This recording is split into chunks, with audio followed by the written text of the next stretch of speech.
Here is the right now. So El Salvador is a little bit different, but we're active in El Salvador and Honduras, and we will be before the end of the year active also in Costa Rica, Mexico, probably Dominican Republic, possibly Colombia, and the U.S. Most likely in the city of Miami or one of the Miami-Dade County areas, cities. So the normal transaction time, again, depending on the location, traditionally we're talking, including the US, right? 1 month to several months.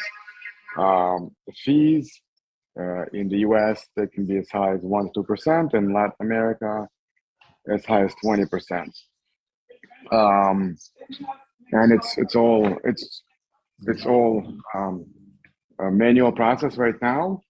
And again, depending on where you are in the world, there is a potential of fraud varying from not likely, less than 1% chance, like in the US, to highly likely, like in Honduras, where it's up to 20% of property transactions end up having some kind of fraudulent issue. And you can see here, this is for Honduras specifically, they're not ranked very high on the corruption or perception or the doing business ranking.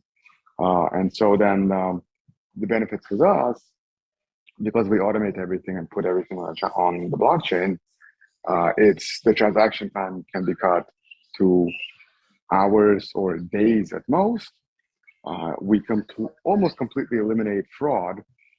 Anything that's with illegal deeds or illegal title reporting, things like that, become virtually impossible because you simply get a notification saying, hey, somebody wants to edit your title or your deed.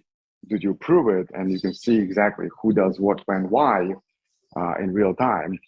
So if there is an issue, either A, you can catch it immediately, or you just don't let it happen.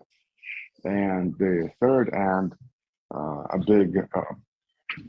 big point is the savings, because everything is automated, even in places like the United States, where there is existing title insurance. And by the way, title insurance does not exist in most of the world, certainly outside of North America and the developed world. There is no such thing as title insurance.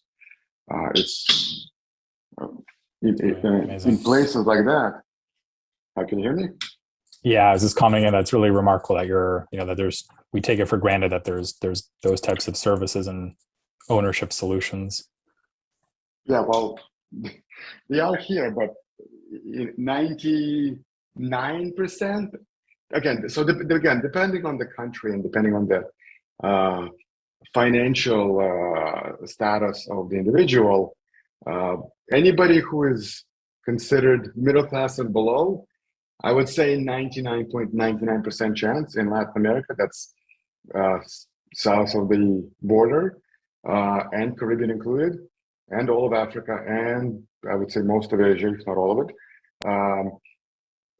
Yeah, 99% chance they have no title insurance and no property insurance of any kind. Meaning that whenever there is a natural disaster or any kind of thing that happens to their property, that's it. Like they lost it. Unless you have money in the bank, you have to pay out of pocket for any repairs and everything like that.